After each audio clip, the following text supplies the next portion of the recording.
Praise the Lord. യേശുവിൽ പ്രിയപ്പെട്ട സഹോദരങ്ങളെ, വചനശക്തി ശുശ്രൂഷയിലേക്ക് യേശുവിൻ്റെ നാമത്തിൽ നിങ്ങളെ സ്വാഗതം ചെയ്യുന്നു.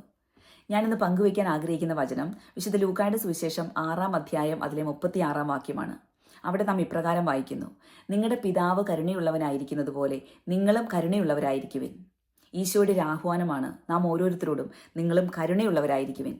പിതാവിൽ നിന്ന് നാം കാരുണ്യം സ്വീകരിച്ചു. സൗജന്യപൂർവ്വം യേശുവിലൂടെ നാം അർഹിക്കാത്ത കാരുണ്യം, നാം അർഹിക്കാത്ത ക്ഷമ യേശുവിലൂടെ നാം ഓരോരുത്തരും സ്വീകരിച്ചു.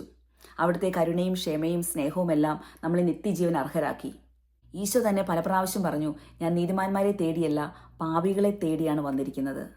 നാം പാപിയാണെന്ന് തിരിച്ചറിയുമ്പോൾ, പാപബോധവും പശ്ചാത്താപവും നമ്മുടെ ഹൃദയത്തിൽ നിറയുമ്പോൾ നാം സ്വീകരിക്കുന്നത് ഈശോയുടെ കരുണയും ക്ഷമയും സ്നേഹവുമാണ്. ഇങ്ങനെ സൗജന്യമായി ഈശോയുടെ കരുണയും ക്ഷമയും സ്വീകരിക്കുന്ന ഒരു വ്യക്തിക്ക് മാത്രമേ അത് സൗജന്യമായി മറ്റുള്ളവർക്കും കൊടുക്കാൻ സാധിക്കുകയുള്ളൂ.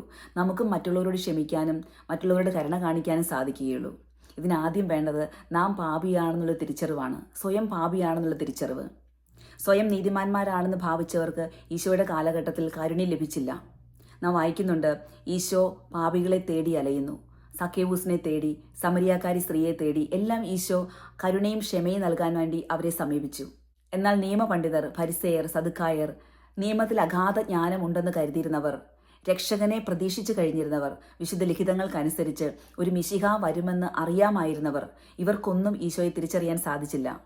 എന്നാൽ പാപികൾ, ചുങ്കക്കാർ, വ്യഭിചാരികൾ, ദുർബലർ, സമൂഹം ഒറ്റപ്പെടുത്തിയവർ, ആരാലും വേണ്ടെന്ന് വയ്ക്കപ്പെട്ടവർ, ഇവരെല്ലാം ഈശോയുടെ കരുണ സ്വീകരിച്ചു, ഈശോയുടെ ക്ഷമയും സ്നേഹവും സ്വീകരിച്ചു.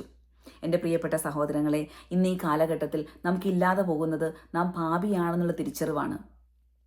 ഏറ്റവും വലിയ പാപിക്കാണ് ഈശോയുടെ കരുണയ്ക്കുള്ള ഏറ്റവും വലിയ അർഹത. ആകയാൽ നമുക്ക് പ്രാർത്ഥിക്കാം, കർത്താവെ, എനിക്ക് പാപബോധവും പശ്ചാത്താപവും തരണമേ. എൻ്റെ പാപങ്ങളെ തിരിച്ചറിയാൻ പരിശുദ്ധാത്മാവെ എന്നെ സഹായിക്കണമേ. അനുതപിക്കാനുള്ളൊരു ഹൃദയം എനിക്ക് നൽകണമേ. ഈ അനുതാപമുള്ള ഹൃദയത്തിലേക്ക് ഈശോയുടെ കരുണ ഒഴുകിയിറങ്ങുന്നു.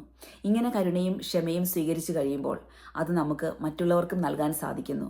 നമുക്കും കരുണയുള്ളവരായിരിക്കാൻ സാധിക്കുന്നു. ആകയാൽ നമുക്ക് പ്രാർത്ഥിക്കാം, കർത്താവെ, കരുണയുള്ളൊരു ഹൃദയം എനിക്ക് നൽകണമേ. അനുതാപമുള്ളൊരു ഹൃദയം എനിക്ക് നൽകണമേ. മറ്റുള്ളവരോടും ക്ഷമിക്കാനും സ്നേഹിക്കാനുമുള്ളൊരു കൃപ എനിക്ക് നൽകണമേ.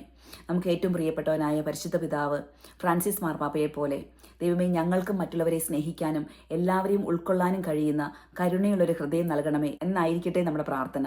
എൻ്റെ പ്രിയപ്പെട്ട സഹോദരങ്ങളെ, ദൈവം നമ്മളെ എല്ലാം സമർത്ഥമായി അനുഗ്രഹിക്കട്ടെ. വചനശക്തി കൊണ്ട് നിറയട്ടെ. നിങ്ങളെല്ലാവരും മറ്റുള്ളവരുമായി ഈ വചനം പങ്കുവെച്ച് സുവിശേഷ വേലയിൽ പങ്കുകാരാകണമെന്ന് പ്രത്യേകമായി അഭ്യർത്ഥിക്കുന്നു. ദൈവം നമ്മളെല്ലാം സമർത്ഥമായി അനുഗ്രഹിക്കട്ടെ. ആമേൻ.